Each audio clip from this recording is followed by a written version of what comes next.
Hi, I'm Eric Ostro. Live with the Lortel is about to start. For Season 2, While Theaters Are Dark, we are discussing with our guests their thoughts on the reckoning the theater community is facing for systemic racism and their vision for the future of the American theater. To broaden our perspective, I am sharing my platform with co-hosts from the BIPOC community. We offer these conversations to help us learn and to start the healing process. Good evening, everybody. Welcome to Live at the Lortel. I'm very excited for this evening. We have a very, very special guest. But first, I'd like to bring on my co-host for the evening. Let's welcome my dear friend, Joy D. Michelle. Joy. Hello, Eric. Good to see you. Hello, my darling. You look beautiful. Thank you. Thank you. Radiant and incredible. Thank you. I appreciate that. I'm so excited about today's guest. I am too. Yeah, it's something a little different and off than what we've done before. So let me tell you a little bit about our guest. Maya Phillips was born and raised in New York. Maya received her BFA in Writing, Literature, and Publishing with a concentration in poetry from Emerson College, and her MFA in Poetry from Warren Wilson's MFA program for writers. Her poetry has appeared and forthcoming in American Literary Review at length, The Baffler, Ghost Proposal, Hayden's Ferry Review, The Rumpus, Vinyl, I can go on, The New Yorker, The New York Times Magazine, among others. And her arts and entertainment journalism has appeared in The New York Times, The New Yorker, Vulture, Slate, The Week. As of right now, she is an at-large editor at the New York Times. And without further ado, I'd like to welcome poet and critic and incredible artist, Maya Phillips. Welcome. Hi, thanks for having me. Thank you for being here. We're very excited to have you. We haven't had a critic on. So first of all, congratulations on your new position at the Times. Thank you. Yeah. Yes, congratulations. And on your book.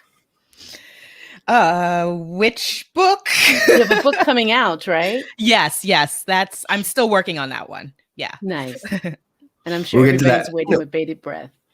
I'm very interested to know, and I think our viewers would love to know, in terms of what an at-large position is. Yeah. I mean, yeah. Mm-hmm. Yeah, it's really strange because those kinds of things vary from publication to publication.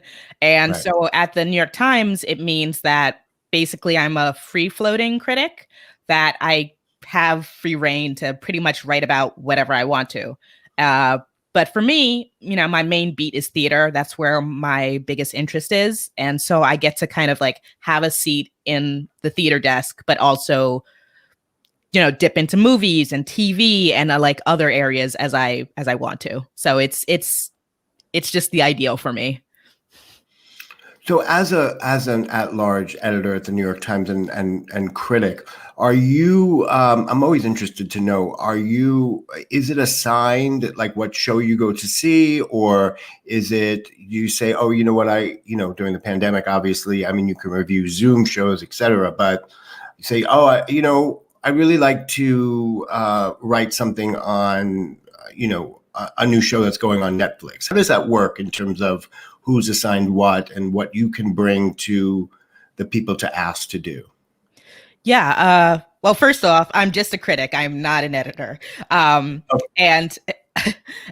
yeah, it varies from desk to desk. They all work differently. So with theater, like today, I had a meeting with my editor and Jesse Green, and we sat down, looked at the schedule upcoming shows, and we just had a conversation about which one of us wants to cover what and what might go to freelancers and like just what we have time for and all of that.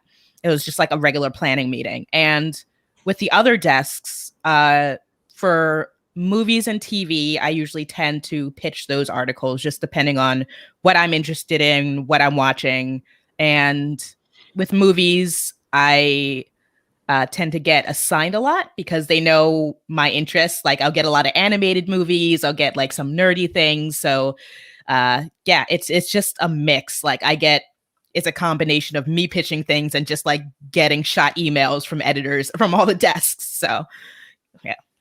I'm curious, what made you want to become a critic? And I'm asking this from the perspective of, I just recently had a conversation with a lot of different people in the entertainment industry who were talking about spaces where they're not a lot of Black people. And one of the things that did not come up was being a critic. And I brought that up because I feel as though when we're in that particular space, we kind of help to be able to clarify and rewrite the narrative that's been put out there so many times about Black art and culture. So, was that one of the things that drove you into that position, or was it something from a young age? Like, what took you there? Yeah, that's something that occurred to me later in terms, the racial dynamic. That especially happened the last couple years, but I wanted to be a critic from the time I was young, actually. I think I was probably in like middle school when I first realized that arts criticism was something I could do. I had known at that point that I was probably going to go into journalism. I already knew I was going to be some kind of author, but I was like, I'm going to need a full-time job. So I knew I was going to do journalism. And I remember just thinking news journalism was the only, like news reporting was the only option, until I realized that people got to like review plays and movies and TV shows. And that just blew my mind, because I've always loved the world of like entertainment and culture. And I've always I've always enjoyed engaging with it in a deeper way. And I I started with that. Like I started writing some reviews for my like high school paper, and like in college I did a bunch of internships, and so I started writing reviews for local newspapers and magazines, and I was writing for the college paper, and it just felt like something. It just fit for me. That's very fantastic. Yeah, there's I was reading a lot about you this past week, and there seems to be this industry of critics joke of, no kid dreams of becoming a critic, right? Is that some sort of kind of insider joke? I honestly, I didn't hear that until I said that I Right. Oh, wanted I to be a see. critic. Right. Until, yeah. When the job was announced and I said on Twitter, like, oh, this is my dream job from when I was a kid, I started hearing from people, really? Like, no kid dreams of being a critic. I guess I was a weird kid. I mean, I'm sure I was a weird kid. So Yeah, but there's this quote that I stole from you that I'd like to read, and I think it's very interesting, and it goes back to what Joy was saying about diversity. It's obviously a problem that there is not more diversity in criticism, and when there is a person of color who's a critic, there's a very good chance they're being tokenized. If you're a critic of color, that's just something you come up against in your career.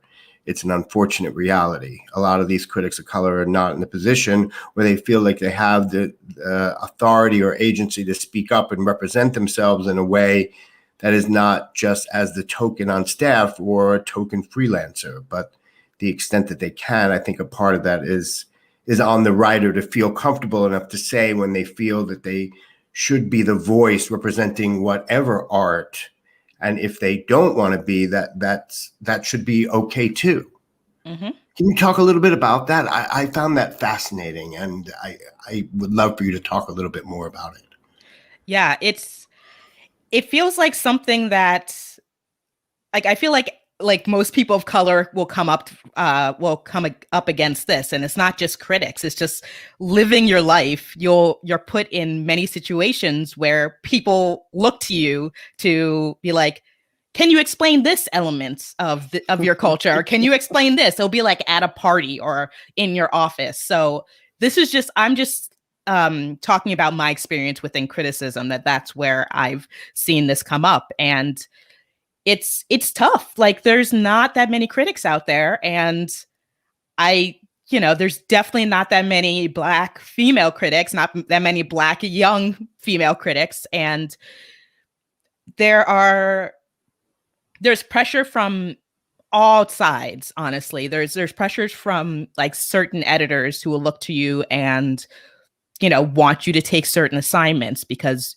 you're the Black person. And there are artists who come to you and are like, no, this is meant for you. I want you specifically to look at this because you're going to understand this. And then there are, you know, there are like readers and audiences who are responding to you just like, why did you review this way? Like you're a Black person, like don't you understand this? And it can be overwhelming, and it's very tricky and nuanced to navigate that. Let's get into it, because that's one of the questions that I had, in the sense of how do you balance criticizing or giving your assessment of something and to a person who you feel is a very nice person, but the work that they did was not something that you felt as though you want to give a favorable review of. And you may actually, like how you said, some people ask you, no, I want you to come and put your eyes on this. How do you balance that? I mean, it's very tricky because you don't want to get into an area where it's a conflict of interest. Like, I'm not going to review someone who I'm like actually friends with, or like who I have a relationship where I feel like that would be an issue for me. And that's a no-no at the Times in general. And I think that's just like from my journalism experience, like that's what I was taught. You're not supposed to cross that line. So there's that. But I definitely have instances where there are artists who I just admire. Like, I might not know them personally, but I really respect them. And that's part of the job. It's difficult, but I have to be honest. Like, that's my responsibility. And I mean, that's the tricky thing. That's why I don't review poetry collections as much, because I just know so many more people in that community personally. Right. And there's just so that much more pressure. Like, I reviewed a Claudia Rankine book last year, and she's brilliant. Like, everyone knows she's brilliant. I respect her so much.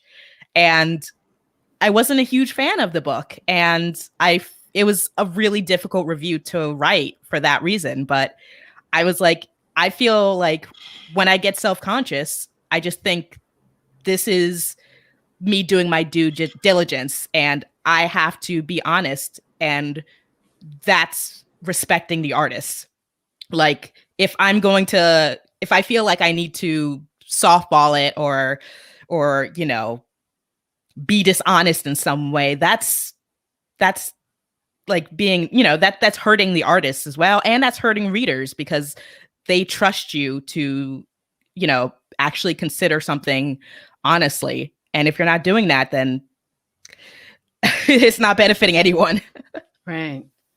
It must be a tough thing to come up against, though. Maybe the first time that you reviewed something that maybe your expectations were very high of it, or whatever the situation was, and there maybe were actors in it that you like, or and the first time you had to put that review out, is it like, you know, in my mind, it's like, you know, tap, tap, tap, send. Then you close your computer and, you know, you're not going to maybe look at social media or anything like that. And we can get to social media in a minute, but I'm interested, you know, maybe what that first time was like for you, that you had to write a review of someone maybe you respected a lot, or actors in it, and the show just wasn't good or what you thought it was going to be. Yeah, I don't remember a specific instance of like when that first, I mean, I remember my first professional review, and that was a negative review, and it was of a famous playwright's work, but I didn't know that back then. I was like, you know, just like, how old was I? Like 20 or something. And so it didn't really occur to me, but I think especially early on, I just had so much anxiety around that.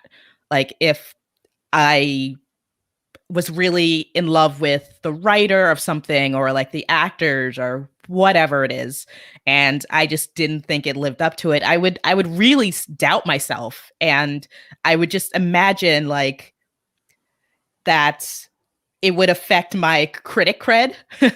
And I would be thinking in the back of my mind, like, oh, what are the other critics thinking? They probably love this thing. This, like, and I just, yeah, I still get self-conscious about it, actually. Like, especially more so with movie reviews, just because movies, and a little bit with TV, but mostly movies, since movies aren't like my main genre.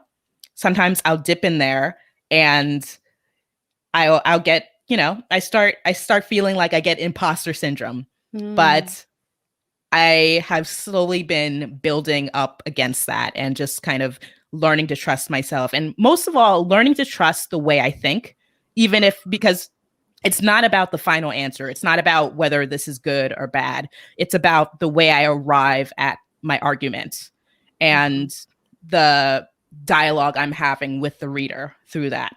So I've learned to really value that above all. And there you can't go wrong. As long as you kind of like show your work, like you can like prove your argument, being like, no, this wasn't done right because of this, or this looked like it was supposed to be executed like this, but it didn't work out. Like, then that's fine. And at the end of the day, criticism is not objective at all. It's by nature, it's a subjective art form. So I just kind of try to lean into that way of thinking more when I have those moments.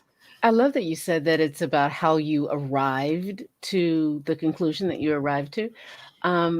Are there any key elements that are a part of criticism that, let's say you're reviewing a play and you're like, these are key elements that need to be in my particular review for it to be a good, complete review? What would that look like? I mean, there are basics that you're supposed to cover, like when you're doing these like just like a daily review for like theaters, whatever. Like you should be talking about the acting, you should be talking about the stagecraft, you should be talking about like the script. It's just the extent to which you dive into one area or another will vary depending on the show. And that's another thing that I kind of had to learn just going through the process of like writing several reviews, that I think when I first started, I had it in my mind that there was a very specific formula that, like, because you learn that way in journalism school. You're like, okay, here's this graph, and then you have to go into this graph and this graph. And I was kind of approaching criticism the same way. And I was like, okay, here we talk about the actors. Okay, here we talk about the script. Here we talk about like the lighting and the sound design. And it became so stiff. And what I eventually had to learn was that like every show is different. So every approach is going to be different to the criticism. And like if one show really has an amazing stage design, like set design, then I'm going to focus a little more on that. If one like actor is like really a breakout and it's just like their performance broke my heart, like I'm going to focus on that a little more. It's about giving the most realistic portrayal you can of what's happening on stage, because that's also part of a criticism that doesn't get talked about as much, that there is an element of reporting to it too. And especially with an art form like theater, it's not accessible to a lot of people. So part of what you're doing is saying, this is what happened on stage, and this is what worked. This is what may have not worked. And this is what it looked like. Have you ever seen a show more than once so that you could get an idea of, is this what would continuously occur, or is this only what occurred this night? That's an interesting question. No, I usually just watch it once. And especially like in my busiest times, you don't have the time to do that. Like, you're seeing multiple shows a week. It's tiring. And yeah, but I think that would kind of defeat the purpose, to see something multiple times, because that's one of the things I really love about theater and why it's so different from movies and TV. It's like it's going to be different every time, and it's you're in that moment that night and you're reporting on that moment, and yeah, things might feel different. That's just the nature of the beast. And I think people engaged with the art form understand that my engagement with the show on one particular night might not necessarily be their engagement with the show on the night that they go. Like, the actors are in different place. Like, you know, things might go differently technically. And I mean, that's also the fun of it for me. That's just the nature of the beast of theater. That's just, you know, I also think the so many people feel like there's the power of the critic, that, oh, if we're not going to get this review, especially from the Times, we're going to close. So, I mean, I was reading a book recently about I think Moss and Hart, and how, you know, they would run to the newsstand when the critic would, then the show, a review would come out, you know, right away, and how much people really relied on, you know, what the review said. There's so much power in it. And then there's a lot of pushback, I think, especially now with social media, of fans of shows coming after the critic and saying, you know, you don't know what the heck you're talking about. You know, there's so much madness involved in all of that. You want to talk a little bit about that? Yeah, it can be super overwhelming, and I'm just thinking I'm just thinking of like all the portrayals of critics in like movies and stuff. I love those because they're so, like, I was watching Birdman a few months ago, and they have that scene with the New York Times critic who's just like, man, that scene gave me such anxiety. Yeah. Both. It's like I can't take those kinds of scenes. But yeah, it's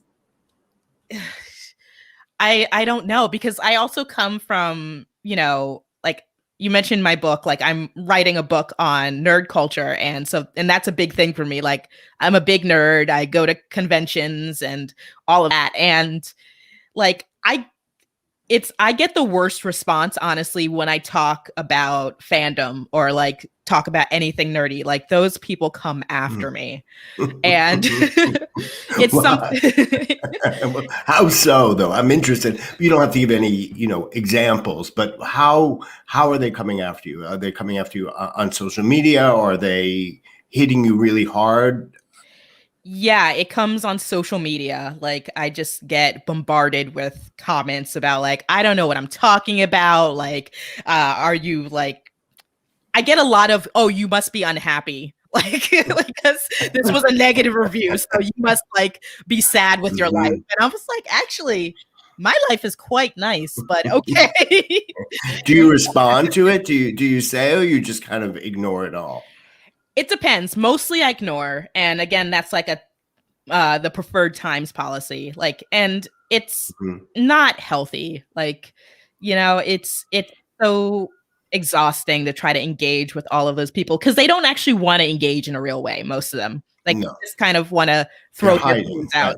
Yeah. And a lot of them don't even read the full piece. They'll see the headline and they'll be like, you think this? And I was like, actually, it's a little more nuanced. Did you read it? You didn't read the whole thing. That's right.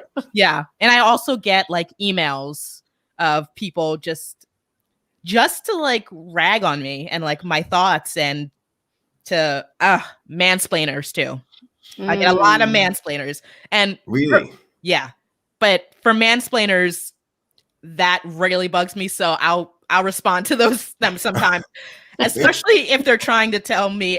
I've literally said with the superhero stuff, like if I've written about like a Marvel movie or something, I have multiple times gotten back to a mansplainer and been like, thank you for your criticism. Actually, I'm writing a book on this, and and I do know what I'm talking about, and actually, you're not super accurate on this point, but thanks for reading.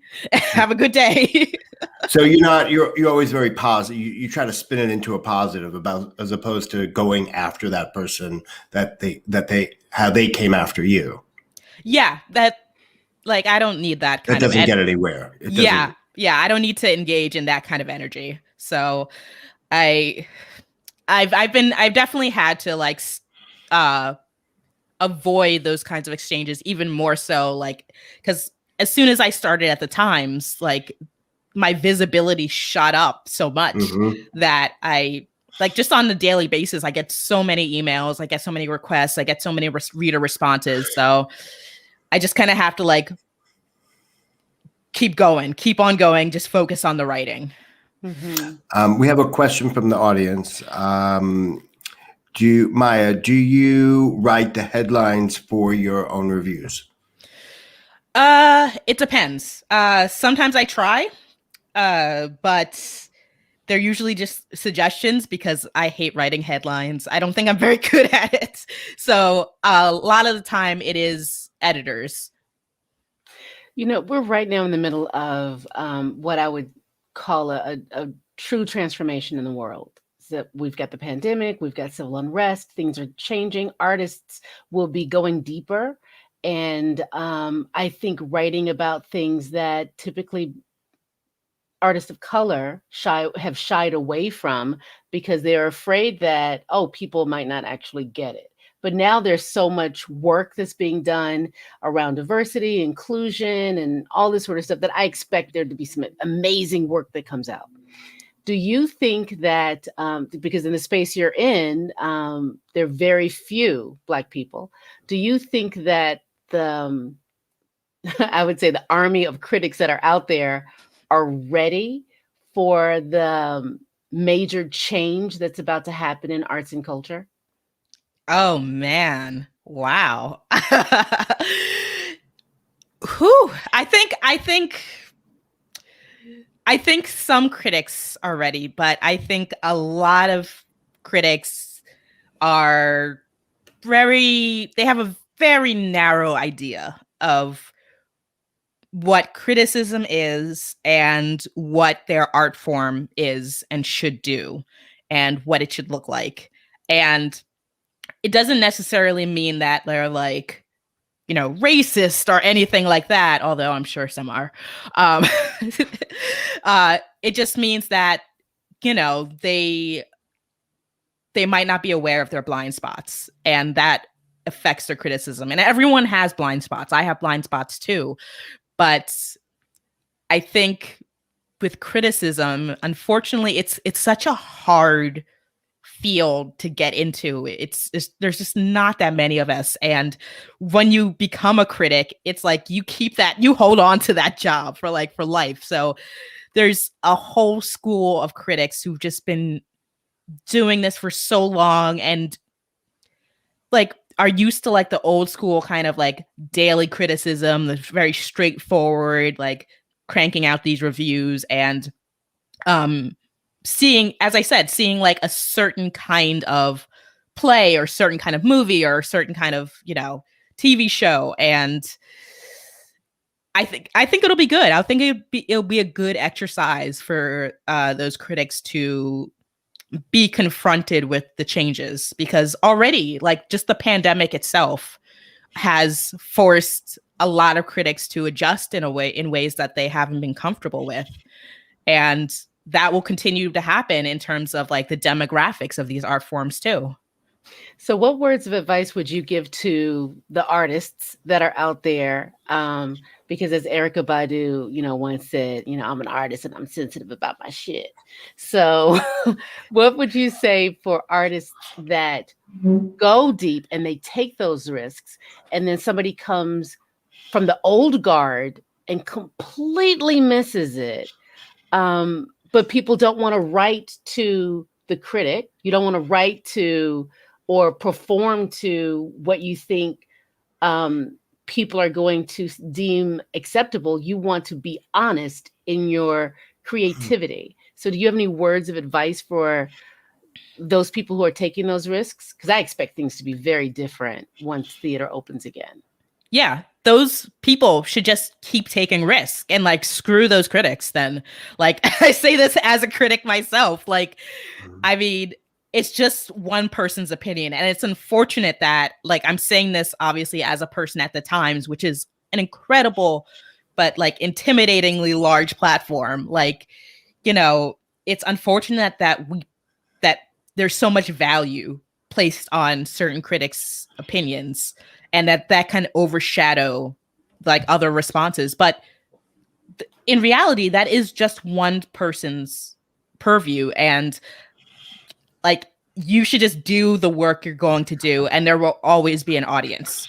I mean, it might not be the audience like at the New York Times, or it might not be the audience at whatever publication you want it to be, but it will happen at some point, hopefully, and there will be a critic who will be able to meet you at least halfway. You know, I find now in our culture, especially now, especially during what's happening in the world of the pandemic, et cetera, that so many people want to find all their information in only 280 characters, right?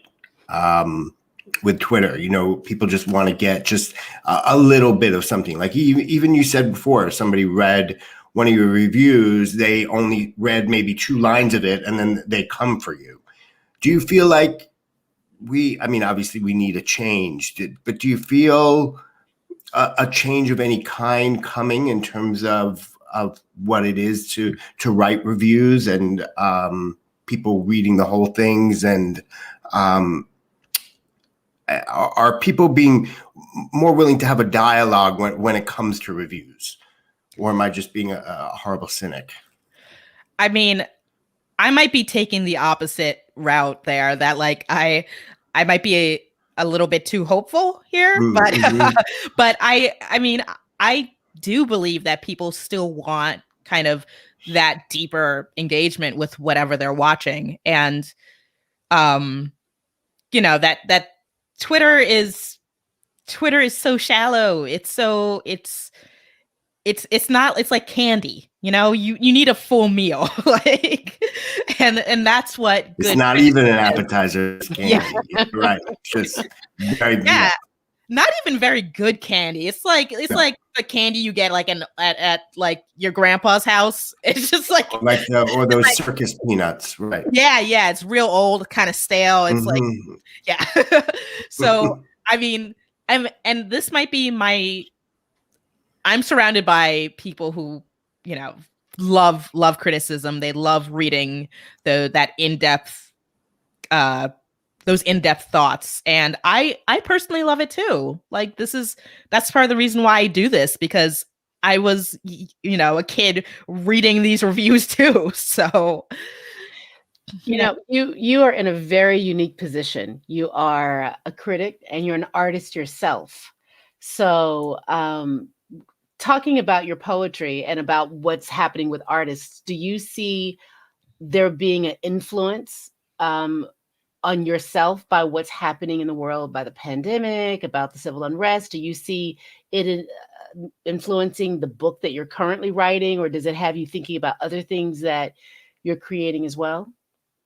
oh yeah, I feel really, I mean, I think that's why I have all these different outlets, that I can respond to different things in different ways, and that feels really refreshing to me.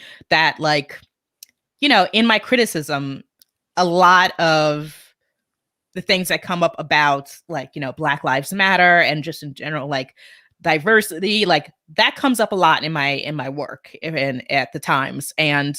Uh and I think in my poems and in my other creative work, like, I'll think about the pandemic, or I'll think about or I think about, like, you know, climate change, or I'll think about like my anxiety about all of those things together. And if I can't kind of place my feeling in response to like whatever's happening in one box, I'll put it in another, if that makes sense. Mm. Like sometimes there's something I guess I like can't address in a piece for work. And then I'll be like, you know what? Let me try to write a poem about it, or vice versa. And so it feels like almost a necessity for me that I just need an outlet somewhere. And so I'm going to be casting about until I find it. Hmm. Yeah, I So find that. Go ahead, Joy, please. you know all the elements. You're a playwright. You are a journalist. You studied journalism. Do you see yourself? You're an author. Do you see yourself writing any scripts or any plays or anything like that in your future? I go back and forth on that. I feel like I tried to write a play a few years back, just like on a whim, because I was in my MFA program for poetry, and one of my instructors was like, "Hey, I kind of see an influence of theater in your work, like the way that you use voices and the way that you kind of like build scenes." And I was like, "Really? I didn't notice that." And she's like, "Yeah, have you thought about writing a play?" And so that weekend I was like, "Okay, I'll write a play." But but it's not, I mean, maybe at some point in the future, but it's not my main genre. Like, I feel like poetry is my thing and journalism is my thing. Who knows? But right now, that's not really of interest to me. And it also, I feel like it would be a little weird, honestly, to like kind of venture into that realm when I'm also being a critic in that same field. It's like that thing, like I told you, like I mentioned earlier, that I don't really do that many poetry reviews. Like I'll do it every once in a while, but because it feels uncomfortable to be working in that space and then also writing criticism in it. So who knows, but not anytime soon. I'd be interested to see where that play is and what that play was. And did you enjoy the writing process of it, or it seems to me like it was something you kind of just put away and that was the end of it? Yeah, I enjoyed it at the time. It was nice, and it was like a different. It was a different way. It was very close to my poetry. Um, and I remember I was like really kind of inspired by Sam Shepard. That's who I was thinking of at the time, and I think if I were to go back to it or write another play, it would definitely play with kind of surrealism, and it would play with time, and there would be that one that I wrote definitely had a lot of mythology in it because I'm obsessed with mythology. My poetry collection has so much mythology in it, and yeah. So I'm interested in you as a poet, and I've read a lot, and I've actually heard a lot of you doing your own poetry. I did a lot of digging this week. What does it feel like for someone, and has it happened yet, for someone to review your work as a poet and as an artist? What's that feel like being on the other side of that? Man, it's weird. It is weird. Yeah, Has it happened? I mean, has Yeah. somebody? Yeah, okay. Yeah. I got a few reviews. I mean, I had a mini review in the Times actually. Oh, of my book. So yeah, Stephanie Burt reviewed it, and she's a great book critic. So, and I had a couple other reviews in various other literary magazines and websites, and thank goodness they were positive. But it is nerve-wracking, and it was great though for me, just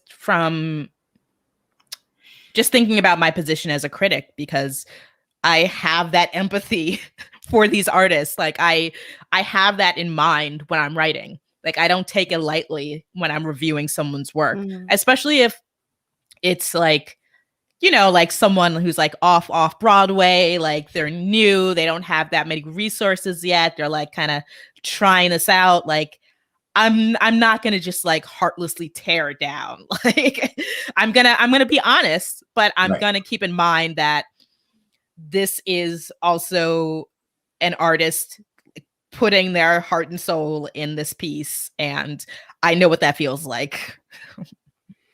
What does poetry mean to you? Oh my gosh. What question? That I have never gotten that question. Okay. I mean, poetry is everything to me. Poetry is life. It's the way I move through the world. It's the way that I understand myself in a fundamental level. Like I think in language. Like language is my way to the world. And you know, when I'm writing, and this applies to poetry and this applies to my criticism too.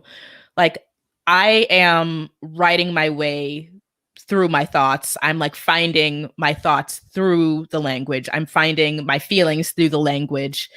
And every time I write, it's a surprise for that reason. Like I can have an outline. I can like, although I don't usually like outlines unless it's like a big piece, but and I can like have an idea of, where I ultimately want to end up. But there's always a moment in a piece where I have a moment where I'm just like, oh, I think this too, or I feel this too.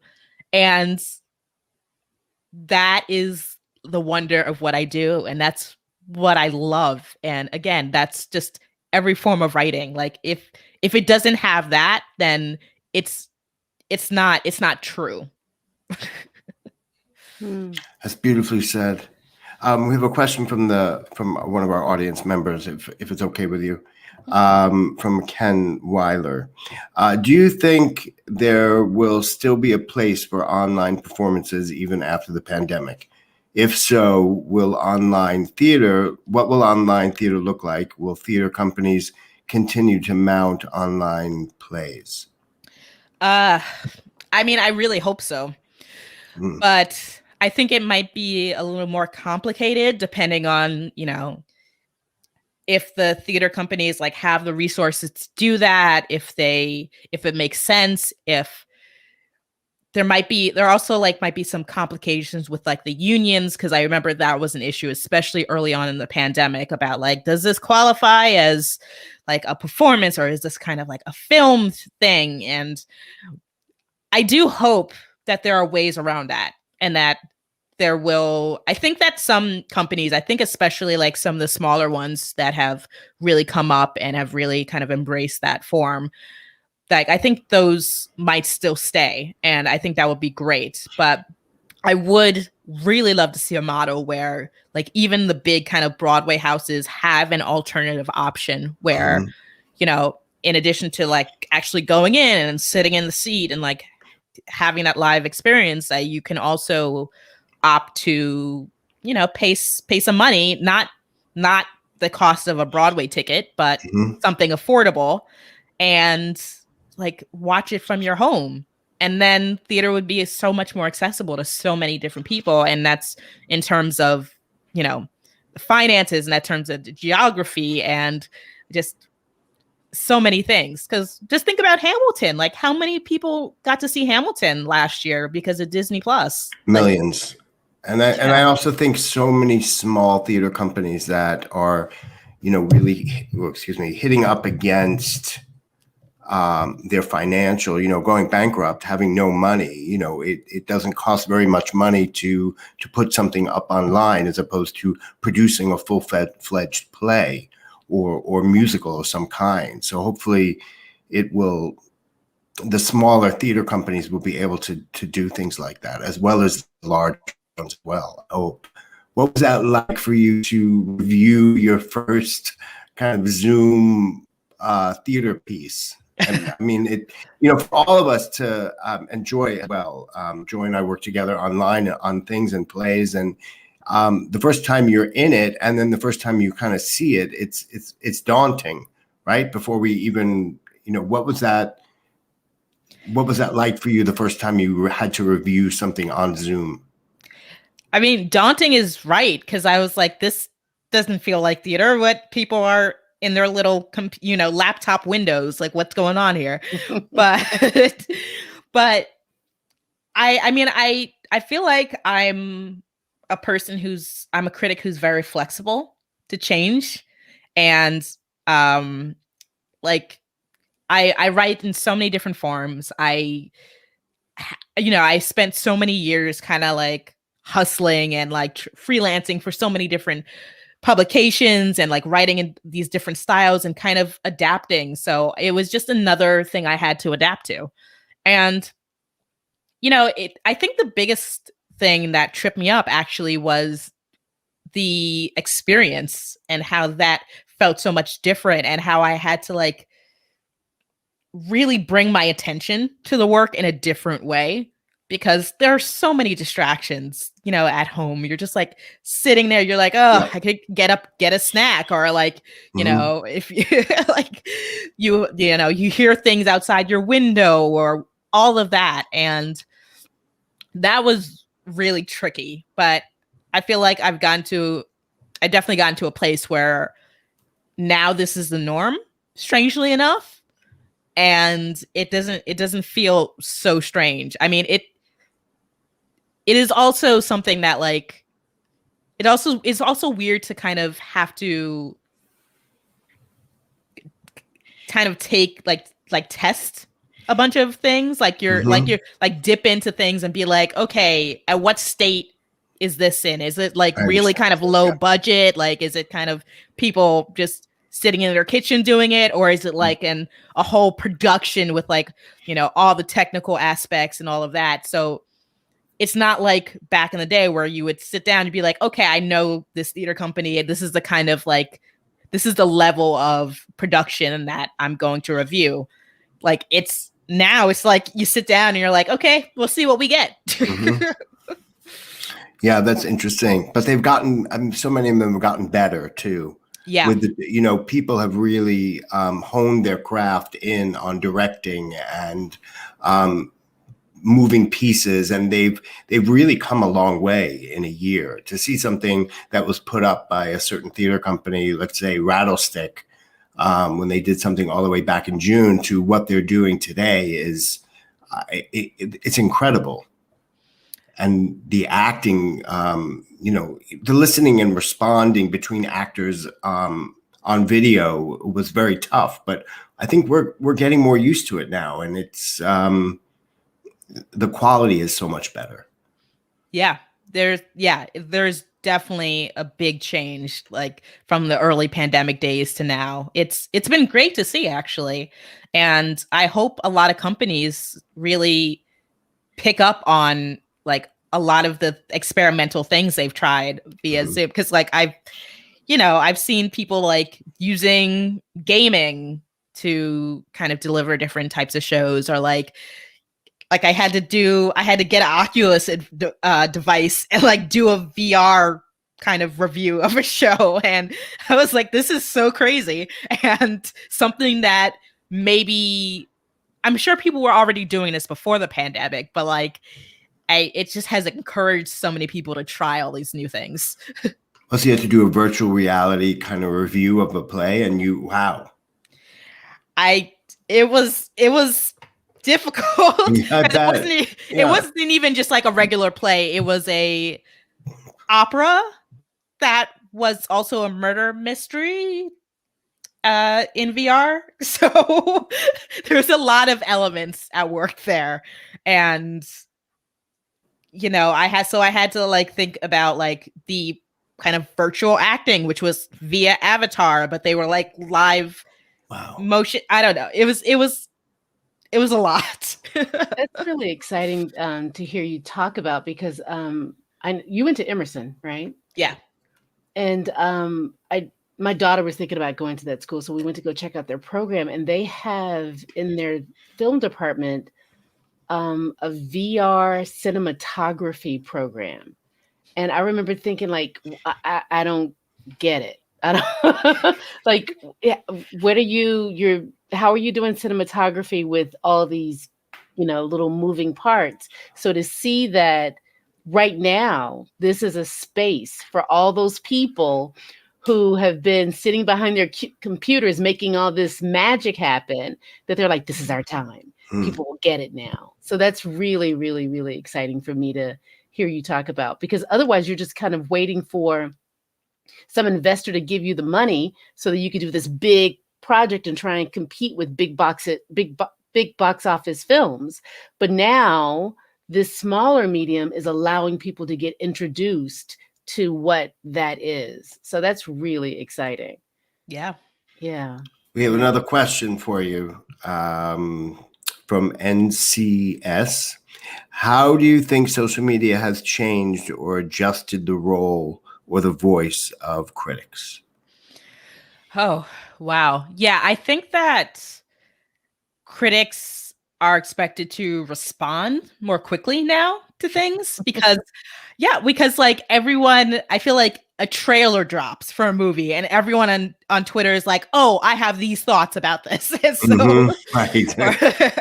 or especially with like things streaming now too, and during the pandemic with like these, like HBO kind of premiering these movies that would otherwise kind of be blockbuster things, like everyone gets these movies and everyone has their own opinions. So now it's like, ooh, critics, we need to jump on this. And there's also more conversations that happen, for better or for worse. And that's, conversations, critics, one critic with another critic, or it could be like, critics with the audiences. And as I said, like before with me, like sometimes that is really terrible with like you'll get trolls and whatnot, but sometimes it can be great that I witness some critics, some critics being in conversation about things they disagree on. And sometimes those kind of evolve into longer pieces that actually like live on the website and stuff. And like, that's great to engage with. And I'm not sure if like that definitely happened before, like, critics writing back and forth, but I feel like there's more of that. Like it's kind of like baked into the nature of social media. Yeah, and I think a lot of people think they're critics too now. Social media has given people an opportunity to review whatever they like, and not only that, but say whatever they like, which is fine. It's a free country. I mean, but I think a lot of people are these makeshift theater critics who are putting up their reviews, whether good or bad or whatever they saw, and I just find it fascinating that there are so many of them now. Whether they know what they're talking about or not, doesn't matter. Yeah. Everyone's got an opinion. Yeah, they sure do. And they had it before too, but now everybody's got this platform to say it and to rake someone over the coals or not, or praise someone. I think the meanness of it has to stop. That's where I am with that. So go ahead, Joy. I'm sorry, I interrupted you. No, it's okay. I just want to say this because I know we're getting close to the end, and so I always like to give Eric that last bit when we're closing up. I always do that. I love to do it. I love to see you put a button on it. But before we go, I just wanted to say to you that I am so happy for you. And I don't know if you really take in the thought and the feeling of being a pioneer, but I recognize that. I see that. You are living your dreams. You have broken through into a system that has not always been very inclusive. And I'm so very, very, very happy for you.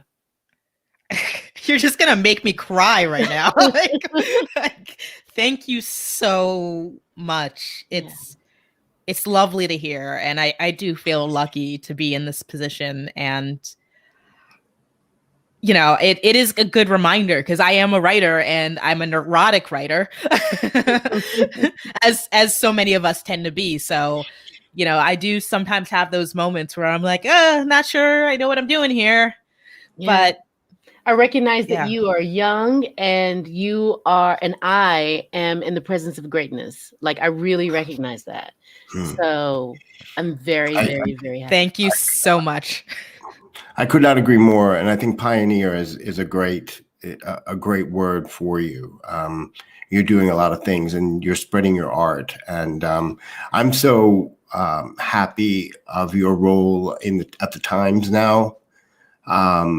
That diversity has stepped up, and that there is a magnificent woman of color reviewing not only just different shows, but be doing everything there. And I'm so happy to see that and to celebrate that on Women's International Day.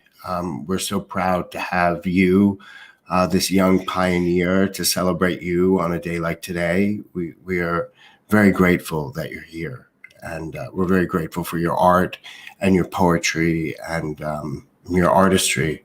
You're a beautiful artist, and thank you. Thank you. Oh my gosh. Thank you. Thank you so much for that. I feel like if you guys want to just like follow me around whenever I have I a down told you. moment, just remind me. I told you. I'm right behind. Open the door. I'm right there. Well, I'd really like to thank Maya Phillips for this evening. I thank you so much from the bottom of my heart. Thank you for coming on the show. Thank you for having me again. It's been lovely. Yes. And thank you, Joy, for hosting with me as always. It's always a joy to be with my dear friend, Joy.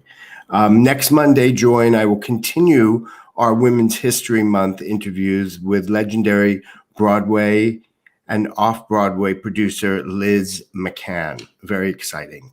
Then on March 22nd, John Andrew and I will talk with actor, director, and co-president of the League for Professional Theater Women, Mary E. Hodges. And then on March 29th, we will finally have our much anticipated interview with Philippa Sue.